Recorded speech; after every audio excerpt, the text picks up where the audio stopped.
Code black. The words flashed across every holographic display in the operating room before the world went dark. The multi-million-dollar robotic arms froze mid-incision over the patient's open heart. In the deafening silence that followed, the world's most advanced surgical suite was nothing but a high-tech coffin. Dr. Thorne, the celebrity surgeon, roared in helpless fury, "Get IT down here. Now!" But while the experts panicked, Chloe, the rookie nurse everyone called clumsy, was strangely calm. While the head nurse screamed at her to do something useful, Chloe ignored her, ripping a service panel from the wall and revealing a nest of fiber optics. "Nurse, what in God's name do you think you're doing?" Thorne bellowed. He had no idea he wasn't talking to a nurse. He was talking to a legendary white hat hacker who recognized the digital signature of the virus attacking the system. And she was the only one who could stop it. The chaos erupted instantly. The only light came from the dim, red glow of the emergency backup strips on the floor, casting long, monstrous shadows across the room. The only sound was the frantic, accelerating beep of the patient's standalone heart monitor, a tiny island of data in an ocean of dead technology. Its frantic rhythm was a countdown to death. Dr. Thorne, a titan of medicine just moments before, was now a caged, powerless animal. He slammed his fist on a dead holographic projector. "Manual instruments. Give me the damn crash cart now." But this was OmniHealth. The old ways had been deemed obsolete. The manual instruments were stored in a secondary location, minutes away. This room, this temple of technology, had no backup plan for its own failure. Nurse Reynolds, the charge nurse, tried to impose order on the chaos, her voice sharp and strained. "Someone get a hand pump on his ventilator. Keep him breathing." Her eyes darted around the dark room and landed on Chloe, who was not moving, her face illuminated by the glow of her personal tablet. "Chloe, don't just stand there like a statue. Are you in shock? Be useful." But Chloe wasn't in shock. She was working. Her fingers were flying across the screen of her tablet, lines of code and diagnostic text scrolling too fast for a normal person to read. This wasn't a system crash. It was an attack. A sophisticated, brutal piece of malware had just executed a kernel panic, and she knew a standard reboot would either fail or, worse, brick the entire system permanently. Ignoring Reynolds' shrill command, Chloe darted to the main console where the robotic arms were controlled. Using her fingernails, she pried open a small, unmarked service panel that no one else knew existed. It was a physical backdoor, a relic from the system's beta test. "What are you doing?" Reynolds shrieked, rushing over and grabbing Chloe's arm. "That is the central control unit. You'll electrocute yourself. Step away." Dr. Thorne spun around, his face livid with rage. "I gave an order, Reynolds. Get her away from there." He saw the tablet in Chloe's hand and the custom-made cable she was now trying to plug into the port. "Is that a personal device? Are you trying to get us all sued into the Stone Age? I will have your license for this, I swear to God." "It's a cascading rootkit," Chloe said, her voice tight with concentration as she tried to wrestle her arm free from Reynolds' iron grip. "It's shutting down the life support systems one by one. A reboot will be too slow. I have to get in behind it and kill the parent process." Her words were meaningless to them. "Root what? She's delirious." Reynolds grunted, trying to drag Chloe away from the console. The physical struggle was absurd, two nurses fighting over a computer port while a man's life hung in the balance. Just then, the doors hissed open, and Liam Patel, the head of IT, swept in, flanked by a nervous-looking technician. He was wearing a crisp suit, not scrubs, and carried an air of profound annoyance, as if he'd been called to fix a jammed printer. "Nobody touch anything," he commanded, his voice dripping with condescending authority. "This is a sterile data environment. The system logs every interaction. I need to run a full diagnostic before we can even think about a reboot." Dr. Thorne got in his face. "The patient will be dead in 5 minutes. We don't have time for your protocols." Liam didn't even flinch. That is a medical issue, doctor. My issue is the integrity of a billion-dollar network. Rushing this could cause irreversible data corruption.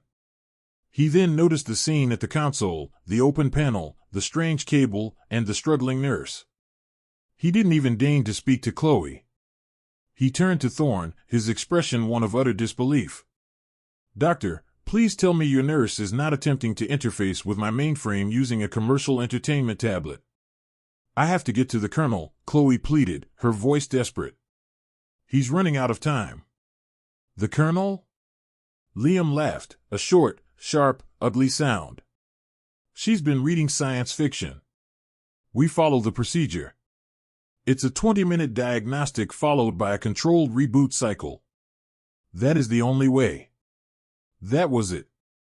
The final wall. A surgeon's ego, a nurse's rigid hierarchy, and an IT director's blind bureaucracy. They were all going to follow the rules right into the morgue. Chloe looked at the heart monitor. The patient's blood pressure was plummeting. He had maybe 2 minutes left. She knew she was about to sacrifice her career. In a single, explosive movement, she wrenched her arm free, shoved Reynolds back, and slammed the jack into the port. Her fingers danced across her screen, typing a final line of code that glowed a bright, ominous red. She hit enter. A high-pitched whine filled the room and several of the dead monitors flickered to life, not with medical data, but with a waterfall of scrolling command line text. Liam Patel's face went white with fury. What did you do? He screamed. You've bypassed my authority. That's a rude command. Security. Get security in here now. Lock this room down. The accusation hung in the air, thick and suffocating. Security. Get in here now. Liam Patel's shriek echoed off the sterile walls. 2 burly security guards burst through the doors, their eyes wide, taking in the scene of controlled chaos, the half-dark room, the panicked doctors, and the small nurse at the center of it all, clutching a tablet that was tethered to the hospital's very soul. Her. Get that tablet away from her. Liam commanded, pointing a trembling finger at Chloe. She's sabotaging the network. One of the guards moved toward Chloe, his hand outstretched. Ma'am, I need you to give me the device. Right now. Nurse Reynolds, recovering her composure, moved to grab Chloe's other arm, her face set in a grim mask of duty. Chloe, it's over. Don't make this worse. Dr. Thorne watched, his face a storm of fury and confusion. He had lost control of his oar, his patient was dying, and his career was flashing before his eyes. In his mind, this quiet, insubordinate nurse was the source of it all. He was about to give the order to have her physically removed when the monitors changed. The chaotic waterfall of code suddenly stopped. A single line of green text appeared in the center of the main screen, stark and clear against the black. / root access granted. Kernel integrity restored / Another line appeared beneath it. / malicious process chimera _v2 terminated / And then, a third. / vital systems recovery protocol initiated / One by one, the main lights in the oar flickered back on, flooding the room with brilliant, white light. The silent, frozen robotic arms whirred to life with a soft hum, gracefully retracting to a safe, neutral position. The holographic displays blinked on, showing the OmniHealth logo, and then, the patient's full vital signs. His blood pressure was dangerously low, but it was stable. The countdown to death had stopped. The room was plunged into a new kind of silence. A silence of pure, unadulterated shock. Liam Patel stared at the screen, his mouth hanging open. Chimera? That's a black-level cryptovirus. It's not supposed to exist. How could she possibly? His voice trailed off into a choked whisper. The security guards froze, hands hovering uselessly in the air. Nurse Reynolds slowly let go of Chloe's arm as if it were burning hot, her eyes wide with a dawning, terrifying understanding. Dr. Thorne looked from the stable vitals on the monitor to the smoothly operating life support machines and then to Chloe. He saw the ink smudges on her fingers, the cheap plastic frames of her glasses, the rumpled uniform. He was trying to reconcile the image of the clumsy, forgettable rookie with the person who had just single-handedly defeated a cyber weapon that had brought his billion-dollar hospital to its knees. The two realities could not coexist. Liam was the first to find his voice, his tone no longer arrogant, but laced with a new, panicked respect. She stopped the attack. But she triggered a failsafe. A level 1 lockdown. The entire surgical software suite is sealed behind a black box firewall. My team, it would take us hours, maybe days, to get clearance and bypass it. Thorne's head snapped toward him. Hours? Look at the patient. His chest cavity is wide open. We have to finish this procedure now or he'll die from sepsis on the table.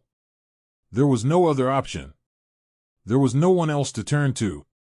In that moment, every person in the room, the surgeon, the IT director, the nurses, the guards, all turned their collective gaze to the one person who had been right all along. Dr. Thorne took a hesitant step toward Chloe. His arrogance was gone, completely sandblasted away by the raw display of her power. He was no longer a god in his own temple. He was just a doctor, desperate to save his patient. Nurse. He began, his voice strained, humbled. Chloe. You did this. You got us back from the brink.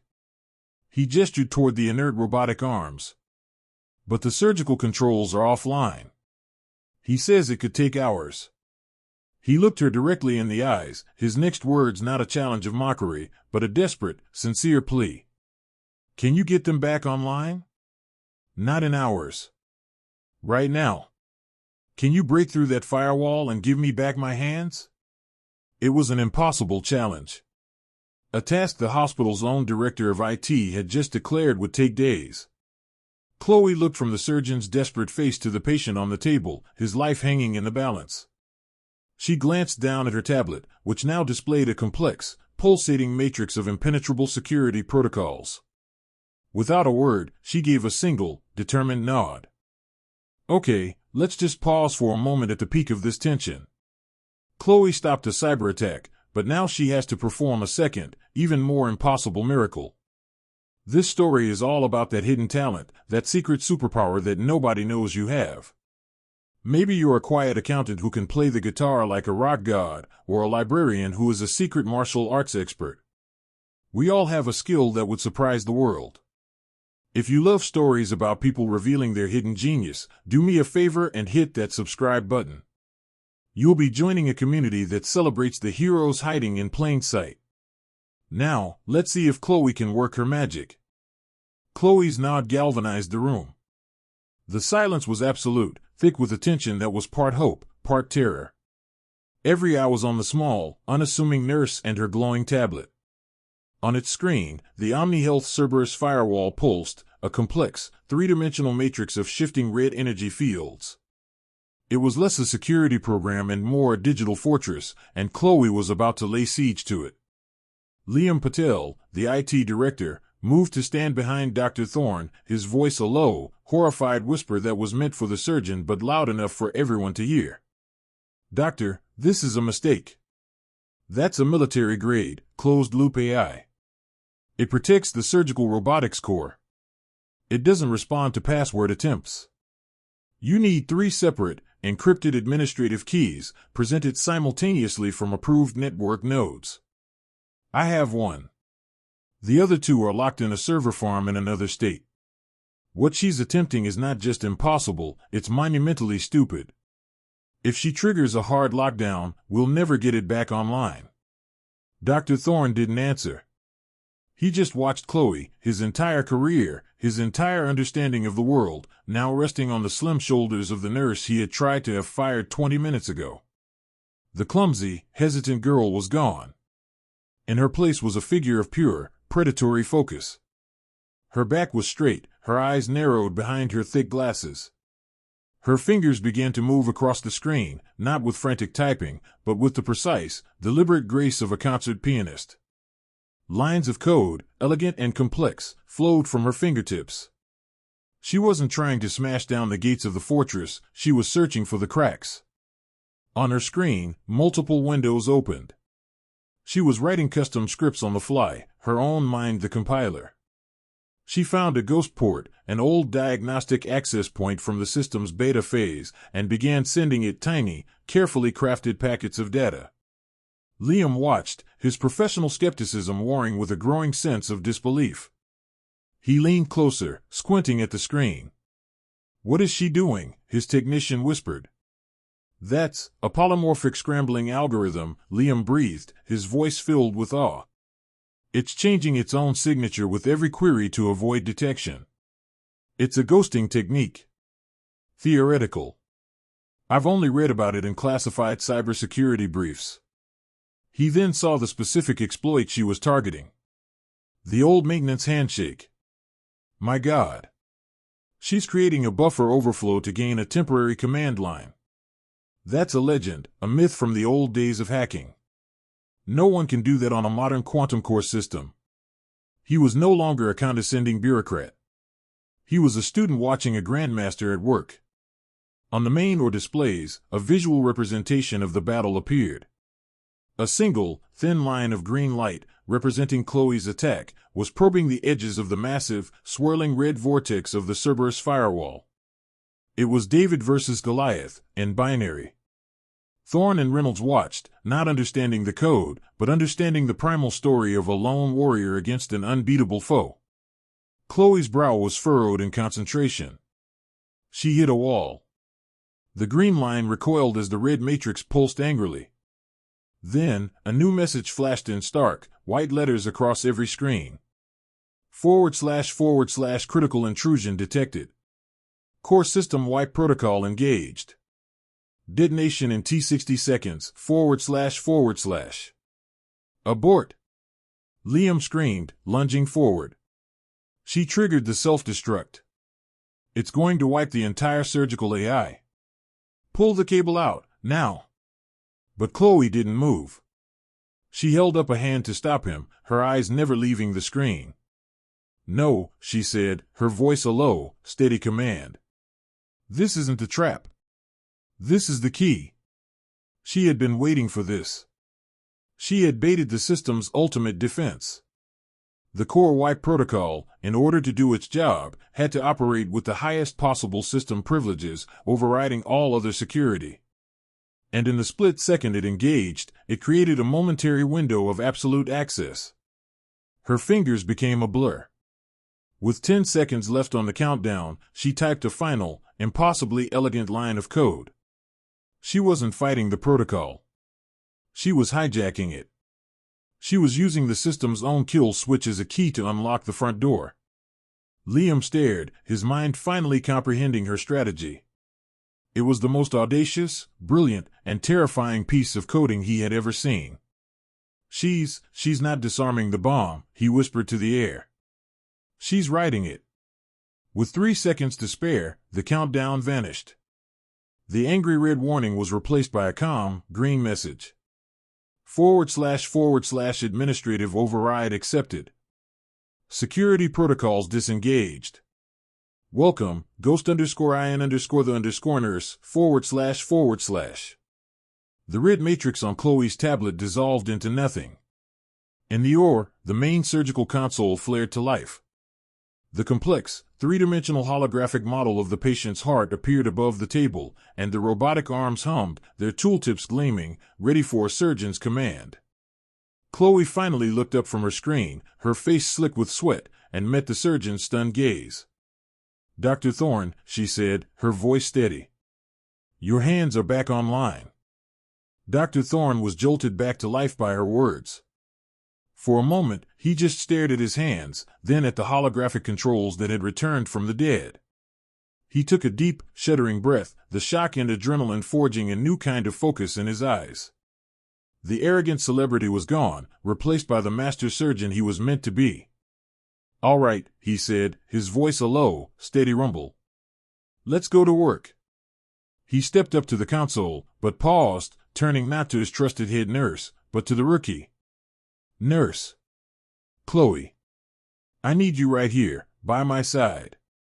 Is this system stable? Can I trust it? Chloe didn't even look up from her tablet, her fingers a blur as she reinforced the digital wall she had just built. The Chimera virus is neutralized, but it chewed through several non-essential subroutines on its way to the core. The primary surgical controls are stable, but I'm patching corrupted data packets in real time. Stick to the main tools. Avoid any tertiary functions until I can quarantine the damaged sectors. It was a new partnership, forged in crisis. Thorne was the hands, the surgeon. Chloe was the brain, the tech priestess keeping the machine's soul alive. He was the pilot, she was his co-pilot, navigating them through the wreckage of the attack. The surgery resumed. A strange, focused calm descended on the room. Reynolds was a model of efficiency, anticipating Thorne's every need, but every few seconds her eyes would flick towards Chloe, her expression one of utter reverence. Liam Patel stood in the corner with his technician, silent, watching the data feeds on his own device, his face a mask of concentration. He was no longer a bureaucrat, he was a witness. They hit a snag. A small, critical artery, nicked during the initial system crash, was bleeding persistently. I can't get a clamp on it. I need the argon microlaser to cauterize it, Thorne said, his voice tight with tension. He manipulated the controls to activate it. A bright red error message flashed on his display. // error, subroutine 7B, laser calibration, corrupted. Function unavailable, // No, Thorne breathed, a fresh wave of panic rising in his chest. No, no, no. Before he could even finish the thought, Chloe spoke, her voice cutting through his fear. The main driver is a lost cause, Doctor. But I can bypass it. Her fingers flew, opening new windows, writing new code. I'm creating a virtual driver and rerouting the laser's power controls through the main imaging processor. It's a dirty patch, but it'll work. She looked up at him. Warning, the haptic feedback for the laser will be offline. You'll be flying blind. You have to trust your eyes. Liam Patel made a choking sound from the corner. Reroute the power, through the imaging processor, he whispered to his technician, aghast. That's impossible. The power draw protocols, the command language, they're completely incompatible. It's like trying to run a battleship's cannon with the software from a digital camera. Thorne looked at the bleeding artery, then at Chloe's calm, confident face. She was offering him an impossible solution, asking him to trust her completely. 2 hours ago, he wouldn't have trusted her to hand him a scalpel. Now, he was betting his patient's life, and his own career, on her word. He took a breath and placed his hands back on the controls. Give me the laser, he said. Patch is live, Chloe replied. You have control. With movements that were impossibly precise, guided only by the magnified image on the holographic display, Thorne guided the laser. He fired. A tiny, brilliant blue light flashed, and the bleeding stopped instantly. Thorne let out a long, shaky sigh of relief that was echoed by everyone in the room. He didn't say a word.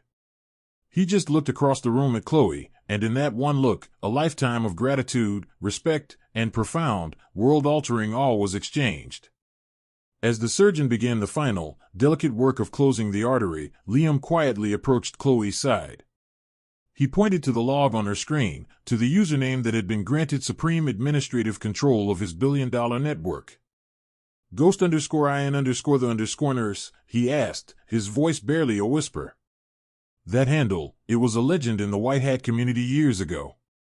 They said it belonged to a teenager who once stopped the entire Eastern European power grid from collapsing.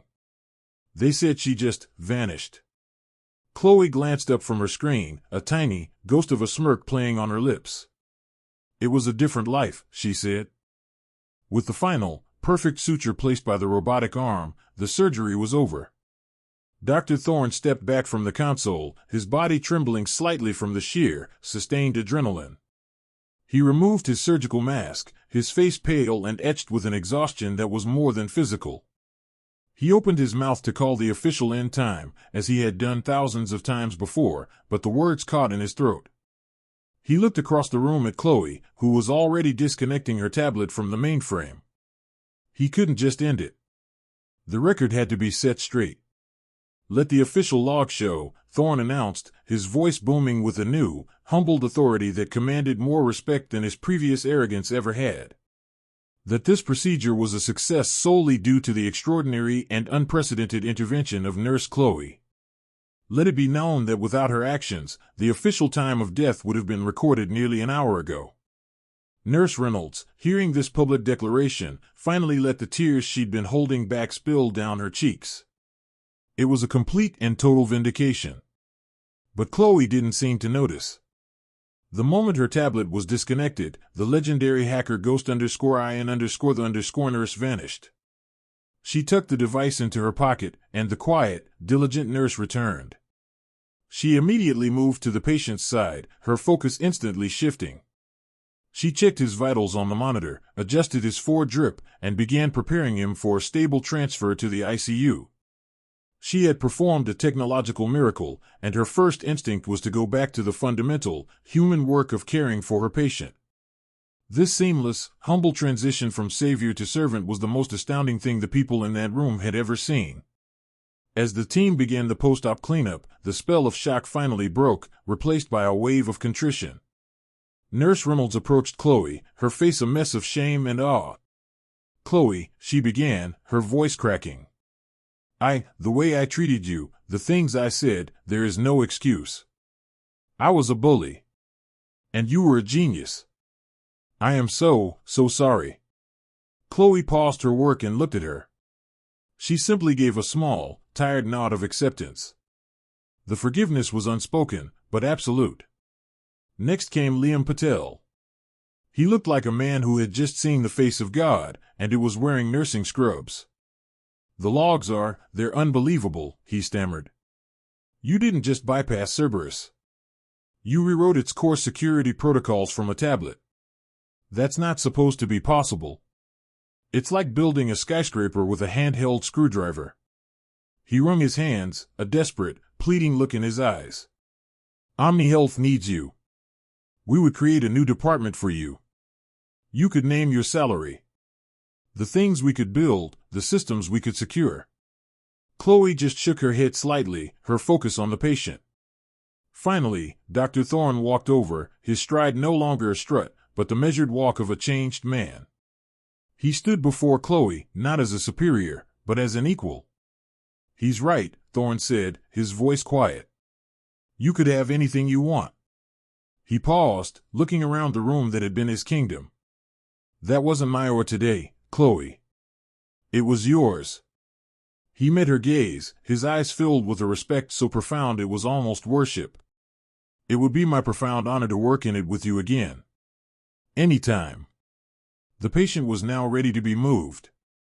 The two security guards, who had been called to arrest her, now stood stiffly at attention by the doors, opening them for her as if she were royalty. Chloe gave a final check of the patient's lines, then followed the gurney out of the room. She walked past the humbled surgeon, the repentant nurse, and the desperate IT director. She left them standing in the wreckage of their former certainties, their worlds completely and irrevocably changed. She didn't look back. She just walked out into the quiet hospital corridor, not a conquering hero, but a tired nurse at the end of a very long shift. Chloe followed the gurney carrying her patient, her mind already shifting to post-operative care protocols. But she didn't get far. Standing in the corridor, barring her path, was not just Thorne and a humbled Liam Patel, but a formidable woman in a sharply tailored suit who radiated an aura of absolute authority. This was Ms. Jennings, the CEO of the hospital. "Ms. Vance," Jennings began, her voice crisp and direct. She had clearly been briefed. "We have a name for you now, Chloe Vance. What you did in there. Mr. Patel has tried to explain it to me. He used terms like impossible, unprecedented, and a work of genius. He also informed me that this hospital's catastrophic failure of leadership and protocol nearly got you arrested for saving a man's life. Thorne and Reynolds, who stood a few feet behind Jennings, visibly flinched. On behalf of the OmniHealth Board, Jennings continued, I am authorized to make you an offer. We are creating a new division, System Architecture and Cybersecurity. You will be its first director. You will have your own research and development lab, a blank check budget, and a salary that will make you the highest paid employee in this tower. You will answer to no one but me. Liam Patel nodded vigorously. She's a once-in-a-generation talent, Ms. Jennings. She saw a vulnerability I missed and neutralized a threat that would have cost this hospital billions. We'd be fools to let her go. It was a king's ransom. A throne built just for her. Chloe pushed her glasses up her nose, looking genuinely overwhelmed. Thank you, Ms. Jennings. That's an amazing offer. She took a breath. But I have to say no. The silence in the hallway was deafening. Liam looked like he might faint. I spent a long time in that world, Chloe explained, her voice soft but firm. The world of firewalls and data streams, where the only goal is a more perfect, more efficient system. It's a lonely world. I became a nurse because I was tired of fixing machines. I wanted to help people. I wanted to be the person who holds their hand and tells them they're going to be okay. She looked at Jennings, her gaze unwavering. I'm a nurse. My place is here, with the patients. I'm sorry, but I can't accept. Ms. Jennings stared at her for a long moment, her shrewd eyes assessing the young woman who had just turned down a fortune. A slow smile spread across her face. I see. She then turned her attention to the others, and the warmth in her voice vanished. Dr. Thorne. Your ego is a liability this hospital can no longer afford. You will be on probationary review for the next 6 months. You will also be personally responsible for mentoring our new surgical residents. Your first lesson will be on the dangers of hubris. If I hear one report of you mistreating a subordinate, your surgical privileges at OmniHealth are permanently revoked. She then fixed her glare on Nurse Reynolds. Your job is to manage your team and ensure patient safety. You failed on both counts. You are hereby demoted from charge nurse. You will work the floor, and you will learn to listen to your staff, especially the quiet ones. Finally, she turned to Liam. Your protocols failed. Your bureaucracy nearly cost a life. You will now work with Ms. Vance to redesign our entire emergency IT response. And you, Mr. Patel, will be reporting to her on this project. After dismissing them with a wave, Jennings turned back to Chloe. I respect your decision. But you cannot go back to being just a nurse. That talent is a resource we must use. So, tell me what you want. Chloe thought for a moment. I want to do my job, she said simply. But I'd like the freedom to help if I see another problem. A technical one. Without having security called on me. Jennings laughed, a genuine, appreciative sound. Ms. Vance, you have more than freedom. As of this moment, you have the highest security clearance in this building, overriding everyone, including me. If you see a problem with one of our systems, you are not to ask for permission. You are to fix it. Consider every piece of technology in this hospital your patient now, too. 6 months later, OmniHealth was a different hospital. The legend of the Code Black Angel had become part of its DNA, a story told to every new hire. It was a story about how the most important voice in the room could sometimes be the quietest one. Dr. Thorne was still the hospital's top surgeon, but his swagger was gone, replaced by a quiet, profound gravity. He was now the head of the residency program, and his lessons were less about technique and more about humanity. He often told the story of the day his arrogance nearly cost a man his life, using himself as the prime example of what not to be. He became the greatest teacher in the hospital's history, not because he was infallible, but precisely because he now knew he wasn't. Nurse Reynolds, working as a floor nurse, found a sense of purpose she had never known as a manager. She became the go-to mentor for young nurses, known for her patience and her fierce advocacy for her team. She taught them that rules were there to serve the patient, not the other way around, and that a good nurse always listens to her colleagues, no matter how junior. Liam Patel's transformation was perhaps the most striking. He and Chloe had become a formidable team.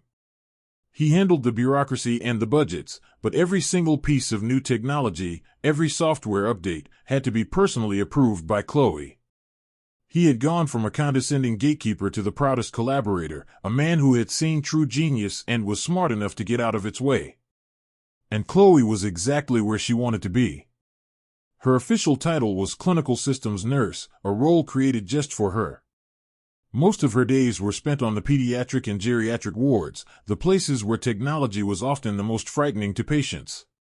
She used her skills not to build firewalls, but to build bridges. She designed interactive games on her tablet to explain complex procedures to scared children. She created simplified interfaces for elderly patients to video call their families. She used her God-tier coding skills for the most human of purposes, to provide comfort. She still wore a simple uniform, but now, a small, custom-made patch was stitched onto her sleeve, a smiling ghost peeking out from behind a heart monitor. The staff called it her superhero logo. One afternoon, a hospital-wide code black was announced over the intercom. But this time, there was no panic. It was a drill, the first test of the new emergency protocols Chloe and Liam had designed. In Surgical Suite 7, Dr. Thorne calmly directed his team to the newly installed manual overrides. On the floors, Nurse Reynolds efficiently organized her staff into response teams. In the IT hub, Liam monitored the seamless switch to a localized backup network. It was a symphony of controlled, quiet competence. Chloe stood in the central observation deck, watching the drill unfold on the monitors alongside Ms. Jennings. "Look at that," the CEO said, a note of wonder in her voice. "Perfect harmony. No panic, no ego. Just professionals working together." She turned to Chloe. "You know, you didn't just fix a computer system that day, Ms. Vance. You fixed our culture." Chloe watched the screens, a small, satisfied smile on her face. A young nurse in Thorne's or looked up at the observation window, saw her, and gave a discreet but enthusiastic thumbs up. Her victory wasn't the salary, the title, or the legendary reputation. It was this. It was the quiet knowledge that the people here were safer, the system was stronger, and the culture was kinder. She had found a way to merge her two worlds, to be both the ghost and the nurse. She proved that you don't have to choose which part of yourself to be. You just have to be brave enough to be all of it. Chloe's story is the ultimate proof that you should never judge a book by its cover. The quietest person in the room might just be the most powerful. We all have hidden talents, surprising skills that live just beneath the surface of our daily lives. This community is a place to celebrate every part of who we are, not just the part the world sees. So, I want to ask you, what's your hidden talent? Are you an office worker who is a secret rock climber? A stay-at-home parent who can code? Share your secret superpower in the comments below. Let's fill this space with the incredible, hidden genius of this community. And if you love stories about unexpected heroes, make sure you hit that follow button and join us for the next one. Thank you for watching.